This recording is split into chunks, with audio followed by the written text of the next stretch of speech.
guest speaker is already here. And before I say that, can we just appreciate our sponsors for today, Aradel Holdings PLC.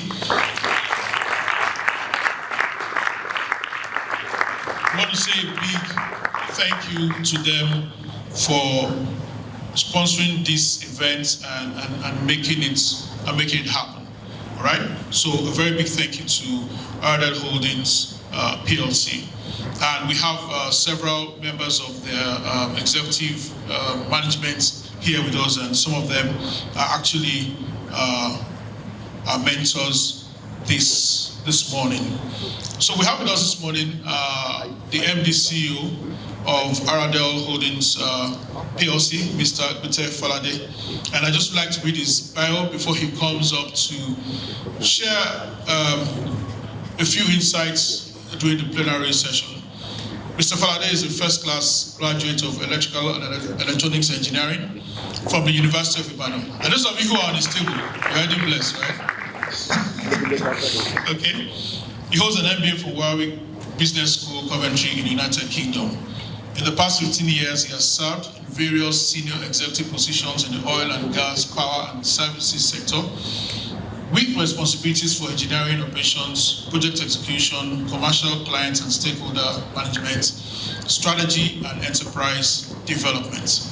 He was previously the Managing Director and Chief Operating Officer of Oilserve Group of companies based in Port Harcourt. Prior to that, he had served variously as General Manager, Portfolio Development and Chief Operating Officer at Owando Energy Resources, as well as Executive Director. This morning, with a standing ovation, let's welcome Mr. Falade as he shares some valuable insights with all of us. Keep clapping.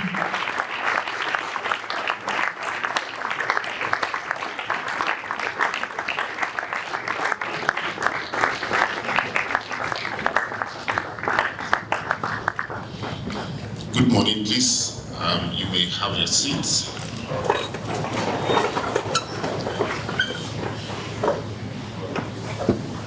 I'm very grateful for the privilege accorded to our company, Aradel Holdings PLC, and myself by the organizers of this event, Unboxed, to be here to share a few thoughts and to be here to be part of guidance and mentoring for younger persons. I'd like to also thank other mentors that are here today. I just want to write a letter to myself some 27, 28 years ago. And I'd like you to please travel with me in the letter that I intend to write. That letter looks at a younger version of me.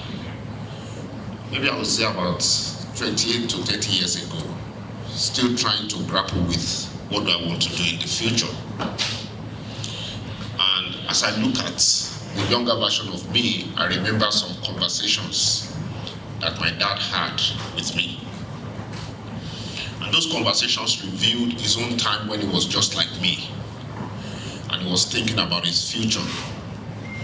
And that future, all it ever said to him is go to the university and make sure you get a degree. And the funny thing, according to some of the tales he told me, is that it was while he was still in the university that they would bring civil service form. The highest aspiration then was to be in the civil service. And it was while in the university that they would bring you a form to fill to determine the color of the car that you wanted upon graduation. All that was needed in his own generation was just to enter the civil service and a good life was assured. A life that was funded by state resources. As I grew up over time, I began to compare how well he had fared as a civil servant with how another one of his siblings, who is my uncle, fared as somebody in the private sector. And quietly I started making up my mind that when it got to my own time, I think I don't want to go to the civil service. And so as I was getting close in my Form 4, getting to my Form 5, to determine what course I was going to enter into in the university, my dad made me go through an exercise. He asked me to speak to a guidance counselor in the school.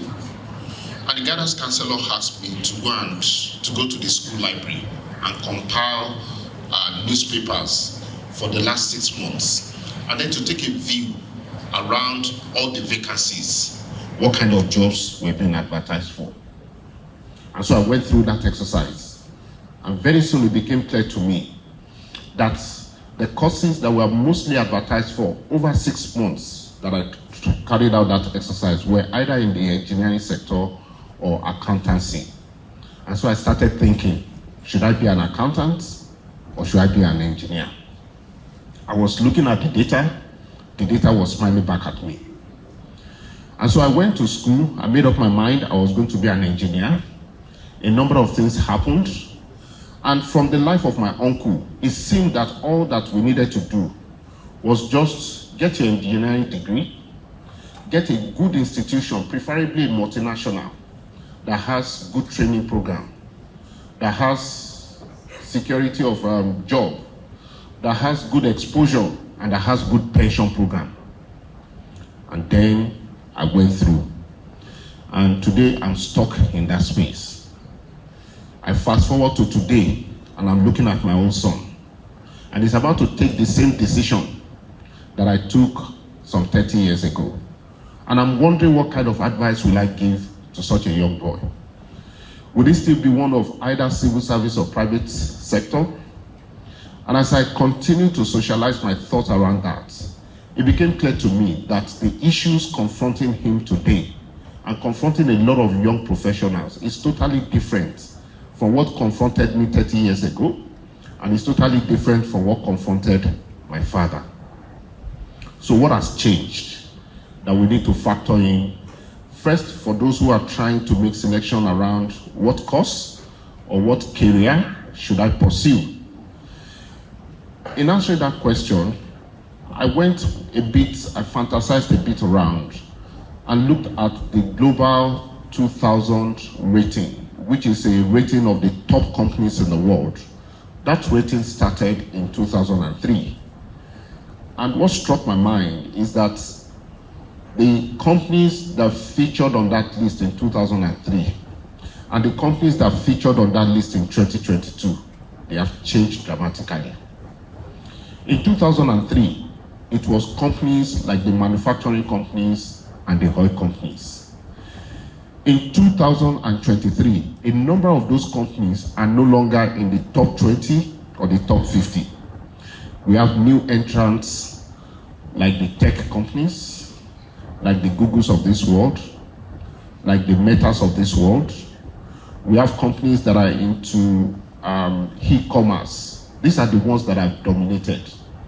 And with that has also been a change in the requirements in the workplace and in the business place as to the kind of skills and the kind of orientation that is required.